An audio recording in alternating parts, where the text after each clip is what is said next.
लिखा है अनुपमा। अब इसमें एक माँ और ये जोड़ दे रहा है अनुपमा, अनुपमा। अच्छा ये मुझे एक बड़ा ही प्यारा आशीर्वाद मिला है। उन्होंने जो लिखा है वो मैं पढ़ के सुनाती हूँ कि पहली बात तो शिवाजी नगर के धरती पर आपका बहुत बहुत स्वागत है। मैं आपका बहुत बड़ा फैन हूँ।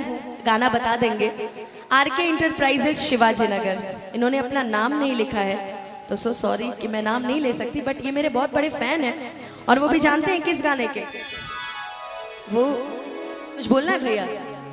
वो भी ऐसे गाने के फैन हैं कि जिसकी मैं खुद बहुत बड़ी फैन हूँ।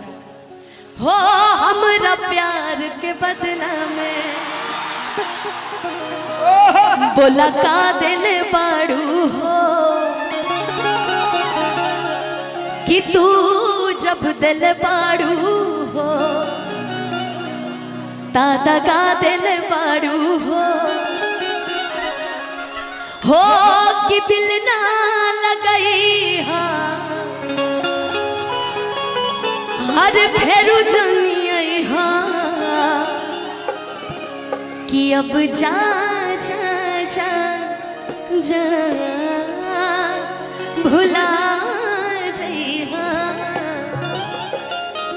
वो मेरे इस गाने के बहुत बड़े फैन हैं तो so thank you so much. लेकिन अभी अब लोग गीत शुरू करते हैं यार। अब पब्लिक मान में नहीं है ना? अब लोग गीत स्टार्ट करते क्या भैया, है ना? चले। लेकिन हम बता देते हैं कि मुझे जो सबसे पसंदीदा मेरे भजन में से एक था कि मेरे मन में बसे हैं राम, कि मेरे तन में बसे हैं राम, कि छाती चीर के हनुमान ने दिखा दियो श्री राम, कि मेरे मन में बसे हैं राम, कि मेरे तन में बसे हैं। एक बार प्रेम से बोल दीजिए सियावर रामचंद्र की, पवन सुत हनुमान की। सब यहाँ पे बड़े कहते हैं ना कि थोड़ा इंतजार का मजा लीजिए। तो एक भजन आप मेरे साथ गा दीजिए, उसके बाद आपकी जो जो भी फरमाइश है हम सब सुनाने की कोशिश करेंगे। और काफी जब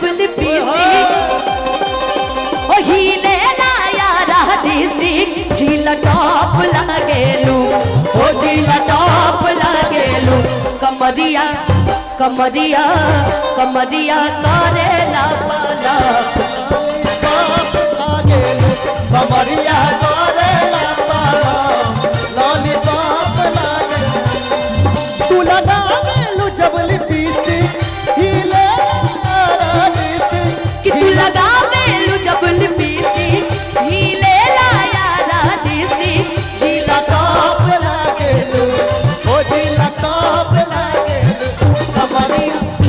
कमरिया कमरिया करेला पालक, लॉलीपॉप लागेलू, कमरिया करेला पालक, लॉलीपॉप लागेलू।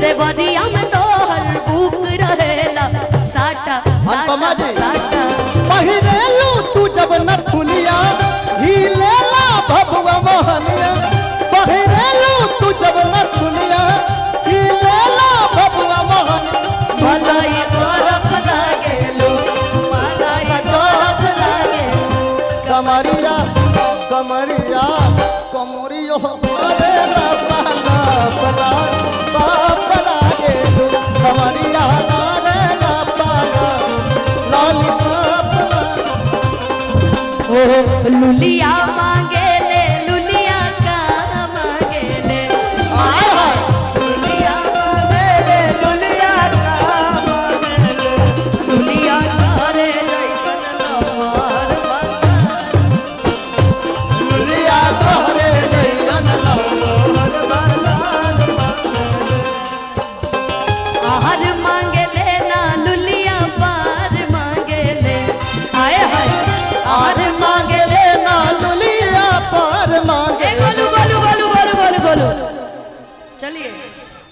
ओके डन।